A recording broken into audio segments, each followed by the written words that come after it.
Welcome back to GLBC Connections. I freely admit I have, I wouldn't call it a bad habit, but every now and then I hang out on Twitter. Twitter has to be the most divisive medium ever developed in the history of the world. No matter what you say on Twitter, everything devolves into an argument. If I went on Twitter today and said, "Man, I really like petunias," invariably somebody would comment, "Oh, what about daffodils?" And somebody else would say, "Petunias, that's nothing compared to tulips." And the next thing you know, it would be a argument about 16 reasons that roses are better than all of them, and educate yourself, you hater. And it gets a little old. Divisiveness is a hallmark of our world today. Politics, online discourse, and all over the place. We see divisiveness. Divisiveness actually had infected the early church of Corinth as well. And as a result of that, Paul had to address it. Their divisiveness was about who was most important. Paul and Apollos had come together to Corinth and planted the church, and then the church had divided over who was the most important. And so Paul says, "Look, when I address you, as you talk about these things," he said, I have to address you not as people who are being transformed, but people who are worldly. That is, Christians, we used to call them carnal Christians, worldly Christians, Christians who live like the rest of the world does. Paul here, I think, addresses specifically their divisiveness that existed in the Corinth church. But even more than that, I think he gives us four principles for how to transform ourselves away from worldly thinking, away from worldly concepts. And so I don't have time to read the whole chapter, but I just want to mention the four things that Paul says. The first thing he says is in verse 7. He says, "Neither the one who plants nor the one who waters is anything, but only God who makes things grow." Well, what causes spiritual growth in our life? It's God. We can use other things. We can use people we read. I have some favorite authors that I love to read and comment about all the time. But I don't. I have to be careful, really, not to follow those guys. I have favorite preachers, but I have to be careful not to follow those guys. It's God that makes things grow. And the church in Corinth had forgotten that very point. They thought it was Paul or Apollos, and Paul says, "No, it's neither Apollos nor me. We just came and did what we were supposed to do." But in the end, God makes things grow. That's going to be an important principle over the next 8 weeks as we preach through a series at our church on the disciplines. And that started on Sunday and will continue for, again, a couple of months. And I hope you'll join us for that and and pay careful attention to what we're doing there. So the first thing is God makes it grow.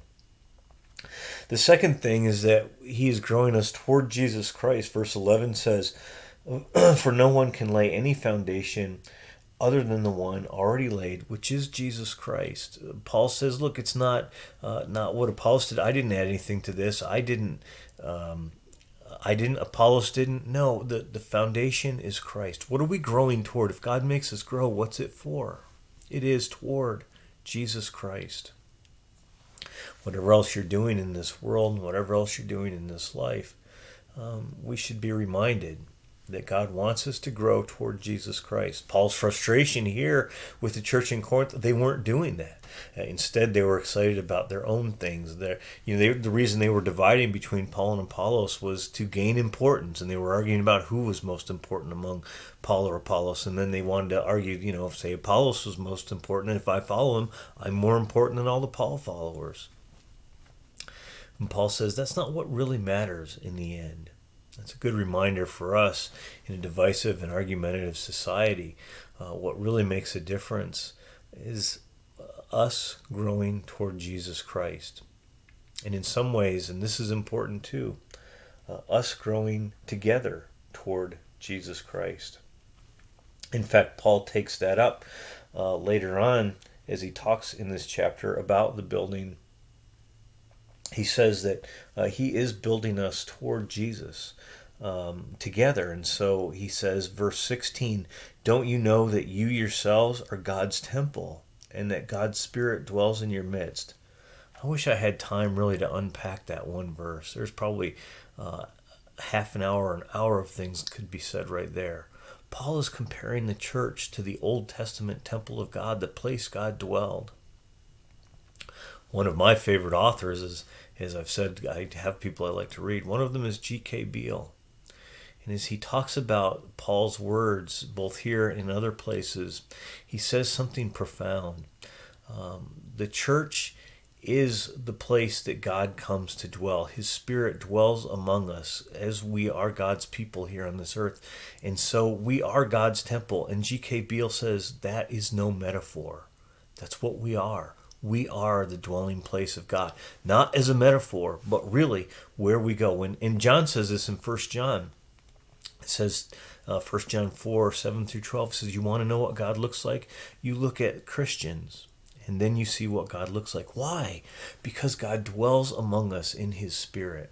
That really can only be seen, though, when God is working in us to grow us toward Jesus Christ. Then we become the temple that God has intended to be. And Paul is reminding the people of Corinth of that. This is who you are, he says.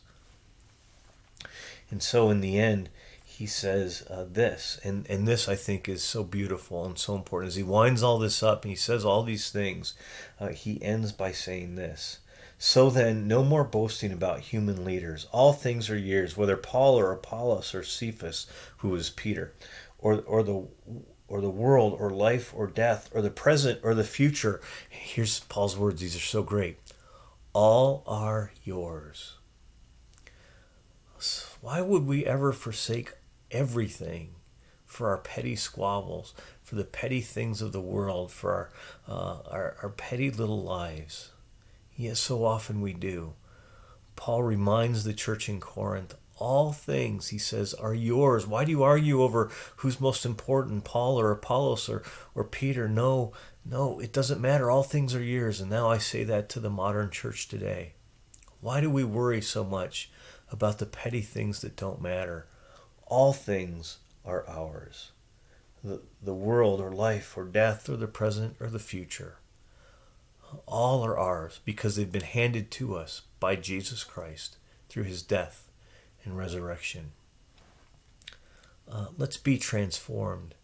The Church of Corinth, Paul says, I address you as worldly Christians, people who have embraced the status conscious and power hungry models of the first century. And Paul says that's not who we are. And that's what we say here today too. Why embrace all the things that the world has to offer when we can embrace all of who Jesus Christ is and know that all things are ours? Thanks for joining us today. On Thursday, you get a special treat, and I hope you'll encourage him. Our intern, Scott Catterett, will be posting a video for us to meditate on, and I hope you'll give him some encouraging feedback. Watch it and help him out. We'd love to have an intern, and we're glad Scott's going to be joining us. So we'll see you Thursday.